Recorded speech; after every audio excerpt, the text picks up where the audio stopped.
ചെമ്പനീർപ്പൂവിൻ്റെ മറ്റൊരു വീഡിയോയിലോട്ട് എല്ലാവർക്കും സ്വാഗതം. ചെമ്പനീർപ്പൂവിൽ ഇനി സംഭവിക്കാൻ പോകുന്ന കുറച്ച് ഭാഗങ്ങളെക്കുറിച്ചാണ് ഞാനിന്ന് പറയാൻ പോകുന്നത്. അതിനു മുമ്പ് വീഡിയോ ഇഷ്ടമായെങ്കിൽ ലൈക്ക് ചെയ്യാനും മറക്കരുത്. ചാനൽ സബ്സ്ക്രൈബ് ചെയ്യാത്തവരുണ്ടെങ്കിൽ സബ്സ്ക്രൈബ് ചെയ്യാനും മറക്കരുത്. അങ്ങനെ കാത്തിരുന്ന സമൂഹ വിവാഹത്തിൻ്റെ ദിവസം വന്നെത്തി. നേതാവും അനൂപും കൂട്ടുകാരും കൂടി ആ സ്റ്റേജൊക്കെ നല്ലോണം അലങ്കരിച്ച് ഡെക്കറേറ്റൊക്കെ ചെയ്യുന്ന തിരക്കിലാണ്. രേവതിയാണെങ്കിൽ പൂമാലയൊക്കെ രാവിലെ ഒറ്റയ്ക്കിരുന്ന് കെട്ടി അതെല്ലാം പാക്ക് ചെയ്ത് റെഡിയാക്കി ലോറിയിലോട്ട് കയറ്റുവാണ്. സച്ചിയും രേവതിയും കൂടിയാണ് ലോറിയിലോട്ട് കയറ്റുന്നത്. ആൻ്റണിയുടെ ആൾക്കാരാണെങ്കിൽ അവരെ ഏൽപ്പിച്ച പുതിയ ആൾക്കാരെയാണ് ആൻ്റണി ഈ പദ്ധതി ചെയ്യാൻ വേണ്ടി ഏൽപ്പിച്ചിരിക്കുന്നത്. അവരാണെങ്കിൽ രേവതിയുടെ വീടിൻ്റെ മുമ്പിൽ ഇങ്ങനെ കാത്തിരിക്കുകയാണ് ഇവരെപ്പോഴാണ് പൂമാലയൊക്കെ ലോറിയിൽ കയറ്റി വിടുന്നതെന്ന് അറിയാൻ വേണ്ടിയിട്ട്. അപ്പോൾ രേവതിയും സച്ചിയും കൂടി മാലയൊക്കെ കെട്ടിപ്പെറുക്കി എല്ലാം നല്ല ഭംഗിയിൽ അടുക്കി ലോറിയുടെ ഉള്ളിൽ കയറ്റി വെക്കുമ്പോഴേക്കും സച്ചി ലാസ്റ്റ് ആകുമ്പോഴേക്കും ഒരു 2 പൂമാല എടുത്ത് ലോറി മുമ്പിലിരുന്ന് ഫോട്ടോയ്ക്ക് എടുക്കുവാണ്. അപ്പോൾ രേവതി പറയുന്നുണ്ട്, ഇത് ഞാൻ കെട്ടിയ പൂമാലയല്ല, അപ്പോൾ ഞാനല്ലേ ഫോട്ടോയ്ക്ക് എടുക്കണ്ടേന്ന് പറയുമ്പോൾ സച്ചി പറയുന്നുണ്ട്, ഞാനല്ലേ ഈ ഓർഡർ കൊണ്ടുവന്ന് തന്നത്, അപ്പോൾ ഇനി ഇതുപോലൊരു വലിയ ഓർഡർ നമുക്ക് കിട്ടുമോന്നൊന്നും അറിയില്ലല്ലോ, അപ്പോൾ നീ ഒരു ഫോട്ടോ എടുക്കുക, സമയം കളയല്ലേ, എളുപ്പം എന്നെ ഇരുത്തി ഒരു ഫോട്ടോയ്ക്ക് എടുക്കുമെന്ന് പറഞ്ഞ് സച്ചി ആ ലോറിയുടെ ഫ്രണ്ടിൽ മാലയൊക്കെ പിടിച്ച് നല്ലോണം ഇരുന്നുകൊണ്ടൊരു ഫോട്ടോയ്ക്ക് രേവതി എടുത്തു കൊടുക്കുവാണ്. അങ്ങനെ ഫോട്ടോയ്ക്ക് എടുത്തു കഴിയുമ്പോഴേക്കും ലോറിയുടെ ഡോറൊക്കെ പൂട്ടി. സച്ചിയും രേവതിയും ലോറി ഡ്രൈവറോട് വാർണിംഗ് ഒക്കെ കൊടുക്കുന്നുണ്ട്. വഴിയിൽ വെച്ച് വണ്ടി എവിടെയും നിർത്തരുത്, കറക്റ്റ് സമയത്ത് അവിടെ എത്തിക്കണം, ഒരു കാരണവശാലും വണ്ടി നിർത്തരുതെന്നൊക്കെ പറഞ്ഞിട്ടാണ് അയാളെ വിടുന്നത് വണ്ടി കയറ്റിയിട്ട്. എന്നിട്ട് ഇവർ രണ്ടുപേരും കൂടി അകത്തോട്ട് പോവേ. ലോറി ഡ്രൈവർ വണ്ടി എടുക്കുന്നതും ആൻ്റണിയുടെ ആൾക്കാർ പുറകെ വെയിറ്റ് ചെയ്യുന്നുണ്ടല്ലോ, അവരും ലോറിയുടെ പുറകെ ബൈക്കുമായിട്ട് പോകുവാണ്. പുതിയ ആൾക്കാരായതുകൊണ്ട് തന്നെ സച്ചിക്ക് ആൻ്റണിയുടെ ആൾക്കാരെ ഒന്നും തിരിച്ചറിയാൻ സാധിച്ചില്ല. അങ്ങനെ ഒരു സ്ഥലം എത്തുമ്പോഴേക്കും, അതായത് ആളധികം ഇല്ലാത്തൊരു വഴി എത്തുമ്പോഴേക്കും ലോറി പെട്ടെന്ന് നിന്ന് പോവും. അപ്പോഴേക്കും ഈ ഡ്രൈവർ ഇറങ്ങി എന്താ പ്രശ്നം എന്ന് നോക്കാൻ വേണ്ടി ഒന്ന് പുറത്തിറങ്ങുമ്പോഴേക്കും ഈ ആൻ്റണിയുടെ ആൾക്കാർ ഓടി വന്ന് ലോറിയുടെ ഉള്ളിൽ കയറി ആ ലോറി എടുത്തുകൊണ്ടും പോകുവാണ്. ഇയാൾക്കാണെങ്കിൽ എന്ത് ചെയ്യണമെന്നറിയാണ്ട് ഈ ഡ്രൈവർ അങ്ങനെ നിൽക്കുമ്പോൾ എളുപ്പം സച്ചിയെ വിളിക്കുമ്പോഴാണെങ്കിൽ ഫോണും കിട്ടത്തില്ല. അങ്ങനെ നിൽക്കുമ്പോഴേക്കും ഇയാൾക്കാണെങ്കിൽ ഇത് ആരാ വണ്ടി എടുത്ത് പോയെന്നോ ഒരു വിവരവും ഇല്ല, ആൾക്കാരെ കണ്ടില്ലല്ലോ ഇയാൾ. അപ്പോൾ ഇയാളിങ്ങനെ നിൽക്കുവാണ്, എന്ത് ചെയ്യും എന്നറിയാണ്ട് ഇങ്ങനെ നിൽക്കുമ്പോഴേക്കും അനൂപിൻ്റെ കോള് വരുവേ സച്ചിയുടെ ഫോണിലോട്ട്. സച്ചിനെ വിളിച്ചിട്ട് പറയും, എടാ വണ്ടി ഇതുവരെ എത്തിയില്ലല്ലോ പൂമാലയുടെ എന്ന് പറയുമ്പോഴേക്കും സച്ചി പറയും, ഞങ്ങൾ കയറ്റി വിട്ടല്ലോ, അതിപ്പോൾ എത്തും, ചിലപ്പോൾ വല്ല ബ്ലോക്കൊക്കെ ആയിട്ട് കുറച്ച് താമസിക്കുമല്ലോ, ഞാൻ അയാളെ ഒന്ന് വിളിച്ച് നോക്കിയിട്ട് വിവരം ഇപ്പം തന്നെ വിളിച്ച് പറയാമെന്ന് പറയും. എന്നിട്ട് സച്ചി ഡ്രൈവറെ വിളിക്കുമ്പോഴേക്കും ഡ്രൈവർ പറയുവാണ്, ചേട്ടാ വണ്ടി പെട്ടെന്ന് കാണാണ്ടായി, ബ്രേക്ക് ഡൗൺ ആയപ്പോഴേക്കും ഞാനൊന്ന് പുറത്തിറങ്ങി നോക്കിയത്, അപ്പോഴേക്കും ഒരാൾ കയറി വണ്ടി എടുത്തുകൊണ്ടും പോയി. അപ്പോൾ സച്ചി ചീത്ത പറയുന്നുണ്ട്, നിന്നോട് ഞാൻ പറഞ്ഞതല്ല ഒരു കാരണവശാലും വണ്ടിയിൽ നിന്നും പുറത്തിറങ്ങരുതെന്ന് പറഞ്ഞ് സച്ചി അയാളെ കുറേ ചീത്ത പറയും. എന്നിട്ട് അയാൾ എവിടെയാണ് നിൽക്കുന്നതെന്നൊക്കെ ചോദിച്ചിട്ട് സച്ചി ആ ലോറി മിസ്സിംഗ് ആയ സ്ഥലത്തോട്ട് പോകുവാണ്. രേവതിയും കൂടെ പോകുന്നുണ്ട്, രണ്ടുപേരും നല്ല ടെൻഷനിലാണ്. എന്നിട്ട് ആ സ്ഥലം എത്തുമ്പോഴേക്കും ഡ്രൈവർ പറയും, ദേ ഈ വഴി എടുത്തുകൊണ്ടും പോയത്, ആളെയൊന്നും ഞാൻ കണ്ടില്ല, ആരാണ് കൊണ്ടുപോയതെന്നോ ഒരു വിവരവും ഇല്ല എന്നൊക്കെ പറയുമ്പോഴേക്കും സച്ചിൻ രേവതിയും നല്ല ടെൻഷനിലാണ്. അപ്പോൾ പിന്നെയും വിളിക്കും അനൂപ്. എന്നിട്ട് പറയും, എടാ സച്ചി എന്തായി എന്ന് ചോദിക്കുമ്പോഴേക്കും സച്ചി പറയുന്നുണ്ട്, എടാ പെട്ടെന്ന് പൂമാല കെട്ടിക്കൊണ്ടുവന്ന വണ്ടി കാണാനില്ല, ഞങ്ങൾ കയറ്റി വിട്ടതാ, ഈ ഡ്രൈവർ ഒന്ന് ബ്രേക്ക് ഡൗൺ ആയപ്പോഴേക്കും ഒന്ന് പുറത്തിറങ്ങി, പക്ഷെ വണ്ടി ആ സമയത്ത് അവിടെ നിന്ന് മിസ്സായി പോയെന്ന് പറയുമ്പോഴേക്കും അനൂപിനും ടെൻഷനാവും. അനൂപ് പറയും, ഇനി എന്ത് ചെയ്യും, ഈ വിവരം അതിൻ്റെ നേതാവ് പറഞ്ഞ ഇനി അയാൾ നമ്മളെ വെച്ചേക്കില്ല, നിനക്കറിയാലോ അയാളുടെ സ്വഭാവം, അന്ന് നീ കണ്ടതല്ലേ, മര്യാദക്ക് ആ വണ്ടി എവിടെയാണെന്ന് വെച്ചാൽ നോക്കി കണ്ടുപിടിച്ച് എളുപ്പം സമയത്ത് എത്തിക്കാൻ നോക്കുമെന്ന് പറയും. അപ്പോഴേക്കും അവിടെ നിന്ന് നേതാവിൻ്റെ ഒരു പ്രഷറാണ് ഈ അനൂപിന്. കാരണം സമയം ഇങ്ങനെ എത്തിക്കൊണ്ടിരിക്കുവാണല്ലോ, VIPs ഒക്കെ ഇങ്ങനെ വന്നുകൊണ്ടിരിക്കുവാണ് സമൂഹ വിവാഹത്തിൽ പങ്കെടുക്കാൻ വേണ്ടിയിട്ട്. അപ്പോൾ അനൂപ് പറയും, സാറേ എൻ്റെ ആ വണ്ടി കയറ്റി വിട്ടിട്ടുണ്ടായിരുന്നു അവർ പൂമാലയൊക്കെ കെട്ടിയിട്ട്, പക്ഷേ ആ വണ്ടി ഇപ്പോൾ മിസ്സിങ് ആയി എന്ന് പറയുമ്പോഴേക്കും നല്ല ദേഷ്യം വരുവ നേതാവിന്. അയാൾ അനൂപിൻ്റെ കഴുത്തിൽ പിടിച്ച് തള്ളിയിട്ട്, എടാ നിന്നോട് ഞാൻ പറഞ്ഞതല്ലേ, നിൻ്റെ വിശ്വാസത്തിൻ്റെ പുറത്താണ് ഞാൻ അയാൾക്ക് അഡ്വാൻസും കൊടുത്ത് എല്ലാം ചെയ്തത്, എല്ലാ ഡീലൊക്കെ ഉറപ്പിച്ചത്, എന്നിട്ട് ഇപ്പോൾ വണ്ടി കാണുന്നില്ലെന്ന് പറഞ്ഞാൽ നിങ്ങളൊക്കെ ചേർന്ന് എന്നെ പറ്റിക്കുവാണോ, എന്നെ നാണം കെടുത്താൻ വേണ്ടിയിട്ടാണോടാ നീ അവന് ഓർഡറൊക്കെ കൊടുത്തതെന്ന് പറഞ്ഞ് അനൂപിനെ ചീത്ത പറയുവാണ്. അപ്പോൾ അനൂപ് പറയും, ഇല്ല അവൻ അങ്ങനെ പറ്റിക്കത്തൊന്നുമില്ല, ഇതെന്തോ സംഭവിച്ചിട്ടുണ്ട്, അവനിപ്പോൾ ലോറി തപ്പി ഇറങ്ങിയിട്ടുണ്ട്, എന്തായാലും വണ്ടി കൊണ്ടുവരും എന്നൊക്കെ പറയും.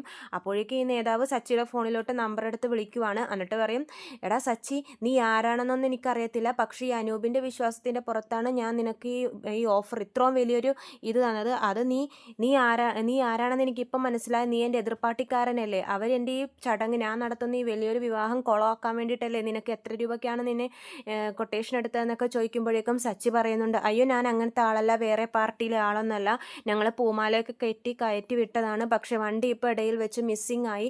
പറയും നീ ഇനി ഉരുണ്ടൊന്നും കളിക്കാൻ നിൽക്കണ്ട, എനിക്ക് എൻ്റെ പറഞ്ഞ സമയത്ത് ഇവിടെ പൂമാല എത്തിക്കണം, അല്ലെങ്കിൽ ഞാൻ 2 പൂമാല എടുത്ത് നിൻ്റെയും പിന്നെ ഒരെണ്ണം ഈ അനൂപിൻ്റെയും കഴുത്തിലിടും, നിങ്ങളുടെ കഥ ഞാൻ തീർക്കും എന്നൊക്കെ പറഞ്ഞ് സച്ചിയെ ഭീഷണിപ്പെടുത്തുവാണ് നേതാവ്. സച്ചിയാണെങ്കിൽ ഇത് കേട്ടിട്ട് ഭയങ്കര ടെൻഷനാവും. രേവതിയും സച്ചിയും കൂടി ഓട്ടോയിൽ ഇങ്ങനെ കറങ്ങുവാണ്, റോട്ടിലെങ്ങാനും വണ്ടി ഈ ലോറി പോകുന്നത് കാണുന്നുണ്ടോ എന്ന് നോക്കാൻ വേണ്ടിയിട്ട്. അപ്പോൾ രേവതി പറയും നമ്മളിങ്ങനെ കറങ്ങി നടന്നിട്ട് കാര്യമില്ലല്ലോ, ആ ലോറി എങ്ങോട്ടാണ് പോയതെന്നൊന്നും നമുക്കറിയില്ല, ആരോടെങ്കിലും ചോദിക്കാമെന്ന് വെച്ചാൽ ആർക്കും അറിയില്ലല്ലോ, നമ്മളിനി എന്ത് ചെയ്യും, നമുക്ക് ആ പരിസരത്തുള്ള ഏതെങ്കിലും കടക്കാരനോടൊക്കെ ചോദിച്ചു നോക്കാം ഏത് വഴിയാണ് പോയെന്നൊക്കെ. പക്ഷെ അതിനൊക്കെ ഒരുപാട് ടൈം എടുക്കും, നമ്മൾ എന്ത് ചെയ്യും ഇനി എന്നൊക്കെ പറഞ്ഞ് ഇങ്ങനെ ടെൻഷൻ അടിച്ചിരിക്കുമ്പോഴാണ് സച്ചിക്ക് ഒരു ഐഡിയ തോന്നുന്നത്. സച്ചി ഡ്രൈവർ അസോസിയേഷൻ്റെ ഒരു വാട്സാപ്പിലൊരു ഗ്രൂപ്പ് ഉണ്ട്, അതിൽ പെട്ടെന്ന് നേരത്തെ എടുത്ത ഫോട്ടോ ഉണ്ടല്ലോ, സച്ചി ഫോട്ടോ പോസ്റ്റ് ചെയ്തിട്ടുണ്ടായിരുന്നല്ലോ, അതിൽ വണ്ടിയുടെ നമ്പറൊക്കെ ഉണ്ട്. അപ്പോൾ ആ ഫോട്ടോയും പിന്നെ അടിയിലൊരു വോയിസ് ക്ലിപ്പും കൂടി എടുത്ത് പോസ്റ്റ് ചെയ്യുവേ. ഈ വണ്ടി മിസ്സിങ് ആയിട്ടുണ്ട്, ഞങ്ങൾ പൂമാല കയറ്റിവിട്ട വണ്ടിയാണ്, എത്രയും പെട്ടെന്ന് ഈ വണ്ടി കണ്ടു കിട്ടുന്നവർ എന്നോട് എളുപ്പം പറയണം എന്നൊക്കെ പറഞ്ഞ് സച്ചി ഗ്രൂപ്പിൽ മെസ്സേജ് ഇടും. അപ്പോൾ തന്നെ അത് എല്ലാ ഡ്രൈവേഴ്സിനും പോവും, അവരൊക്കെ ഈ ഫോട്ടോയും വോയിസ് ക്ലിപ്പൊക്കെ കേൾക്കും. സച്ചിന് എല്ലാവർക്കും കാര്യമായതുകൊണ്ട് തന്നെ മഹേഷും കൂട്ടുകാരും എല്ലാവരും കൂടി ഈ വണ്ടി തപ്പി ഇറങ്ങുവാണ്. അതിലൊരാളുടെ കണ്ണിൽ അപ്പോഴേക്കും ഈ ലോറി പെടുവേ. ഈ ലോറി ഇങ്ങനെ സ്പീഡിൽ പോകുന്നത് കാണുമ്പോഴേക്കും അയാൾ അപ്പോഴേക്കും സച്ചിയെ വിളിച്ച് പറയും, സച്ചി ഈ പൂമാല കയറ്റിയ ലോറി ഇപ്പോൾ ഈ റൂട്ടിൽ കൂടെ പോകുന്നത് കണ്ടു എന്ന് പറയുമ്പോഴേക്കും സച്ചിയും രേവതിയും കൂടി സ്പീഡിലോട്ട് പോകുവാണ്. അപ്പോഴേക്കും ബാക്കിയുള്ളവരും കൂടി പുറകെ വരുന്നുണ്ട്. പക്ഷേ സച്ചിയാണ് ഫസ്റ്റ് ഈ ലോറിയെ ഫോളോ ചെയ്യുന്നത്. എന്നിട്ട് ഫോളോ ചെയ്ത് ഈ ലോറിയുടെ ഫ്രണ്ടിൽ സച്ചിയുടെ ഓട്ടോ നിർത്തും. സച്ചിയും രേവതിയും മാത്രമേ ഉണ്ടാവുള്ളൂ. എന്നിട്ട് ആ ലോറി ഡ്രൈവറെ എളുപ്പം ലോറിയിൽ നിന്നും കഴുത്തിൽ നിന്നും പിടിച്ചിറക്കിയിട്ട് ആരാടാ നിനക്ക് ഈ കൊട്ടേഷൻ തന്നത്, ആര് പറഞ്ഞിട്ടാടാ നീ ഇത് ചെയ്തെന്നൊക്കെ ചോദിച്ചിട്ട് അയാളെ ഇടിക്കുവാണ്.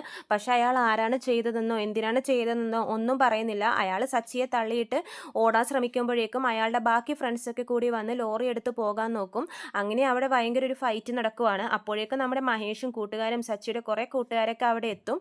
എന്നിട്ട് ഇവരെയൊക്കെ പിടിച്ച് തള്ളി മാറ്റും. സച്ചി അപ്പോഴും അയാളെ വിടുന്നില്ല. ആരാണിത് ഈ പണി ചെയ്തതെന്ന് ഇവർക്ക് കൊട്ടേഷൻ കൊടുത്തതെന്ന് അറിയാൻ സച്ചി അയാളെ പിടിച്ചുകൊണ്ടിരിക്കുകയാണ്. അപ്പം മഹേഷൊക്കെ ചീത്ത പറയും, എടാ സച്ചി നീ അവനെ പിടിച്ച് നിൽക്കാതെ നീ അവനെ വിട്, നീ ഈ മാല കറക്റ്റ് സമയത്ത് അവിടെ ഒന്ന് എത്തിക്കാൻ നോക്കുമെന്ന് പറഞ്ഞിട്ട് സച്ചിയെ അവൻ്റെ കോളറിൽ നിന്നും വിടിപ്പിച്ചിട്ട് വണ്ടി കയറ്റി വിടുവാണ്. അങ്ങനെ സച്ചിയും രേവതിയും കൂടി ലോറി എടുത്ത് സമൂഹ വിവാഹം നടക്കുന്ന സ്ഥലത്തോട്ട് പോകുവാണ്. അങ്ങനെ ഭയങ്കര സന്തോഷത്തിൽ പൂമാല കിട്ടിയ സന്തോഷത്തിലാണ് ഇവർ രണ്ടുപേരും കൂടി അവിടെ എത്തുന്നത്.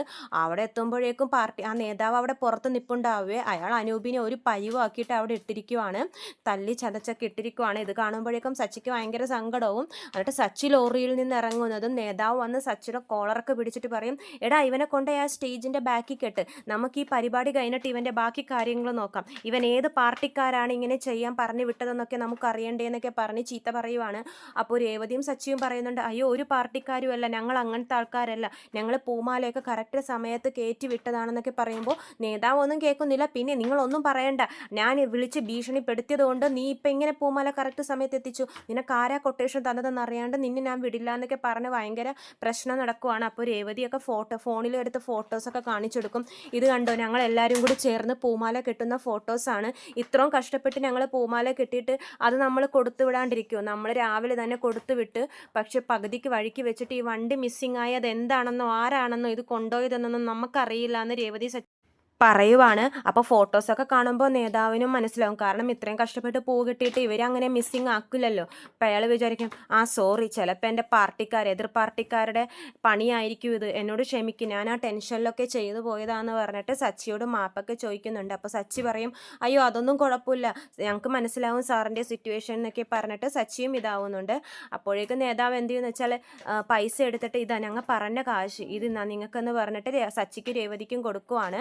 എന്നിട്ട് പറയും, ഇത് എൻ്റെ വക അഡീഷണലായിട്ട് കുറച്ച് കാശും കൂടി ഉണ്ടെന്ന് പറഞ്ഞ് കൂടുതൽ കാശ് കൊടുക്കും. അപ്പോൾ സച്ചി പറയും, അയ്യോ കൂടുതൽ കാശൊന്നും ഞങ്ങൾക്ക് വേണ്ട, ഞങ്ങൾ പണിയെടുത്ത കാശ് മാത്രം മതി എന്ന് പറയുമ്പോൾ നേതാവ് പറയും, അതൊന്നും പറഞ്ഞാൽ പറ്റില്ല, എൻ്റെ സന്തോഷത്തിന് ഇത് വെച്ചേ പറ്റുള്ളൂ എന്ന് പറഞ്ഞ് അവർക്ക് കൊടുക്കുവാണ്. എന്നിട്ട് പറയും, ഇനിയും ഇതുപോലെ എന്തെങ്കിലും പണികൾ വരുവാണെങ്കിൽ പൂവിൻ്റെയൊക്കെ ഞാൻ നിങ്ങളെ തന്നെ ഏൽപ്പിക്കുകയുള്ളൂ, നിങ്ങളുടെ വർക്ക് എനിക്ക് അത്രയ്ക്ക് ഇഷ്ടമായി, നിങ്ങളെ സംശയിച്ചതിന് ഒരിക്കൽ കൂടി സോറി എന്നൊക്കെ പറഞ്ഞ് സച്ചിയും രേവതിയും സമാധാനിപ്പിക്കുവാണ്. എന്നിട്ട് അവർ രണ്ടുപേരും കൂടി ആ സമൂഹ വിവാഹത്തിൽ പങ്കെടുക്കും. നല്ല സൂപ്പറായിട്ട് സമൂഹ വിവാഹം നടക്കുകയും ചെയ്യും. ആ പൂമാല ഇത്രയും പെട്ടെന്ന് കെട്ടിക്കൊടുത്ത രേവതിയും സച്ചിയും ആയിരുന്നു സമൂഹ വിവാഹത്തിലെ സ്റ്റാർസ്. അങ്ങനെയാണ് ഈ സമൂഹ വിവാഹം ഇവിടെ അവസാനിക്കുന്നത്. അനൂപിനും ഭയങ്കര സന്തോഷവും. അനൂപ് പറയും, എടാ കുറച്ചു നേരത്തെങ്കിലും നീ ഞങ്ങളെ ടെൻഷൻ അടിപ്പിച്ചു എന്നൊക്കെ പറയും. അപ്പോൾ ഇത്രേ ഉള്ളൂ. നമ്മുടെ ഇനിയും വലിയ വലിയ ഓഫേഴ്സ് രേവതിയെ കാത്തിരിക്കുന്നുണ്ട്. ഇത്രയും 500 പൂമാലയുടെ ഓർഡർ എടുത്തുകൊണ്ട് അതിൻ്റെ വിശേഷങ്ങളൊക്കെ ഞാൻ ചാനലിലൂടെ അപ്ലോഡ് ചെയ്യാം. ചാനൽ സബ്സ്ക്രൈബ് ചെയ്യാത്തവർ സബ്സ്ക്രൈബ് ചെയ്യണേ. എല്ലാവർക്കും നന്ദി.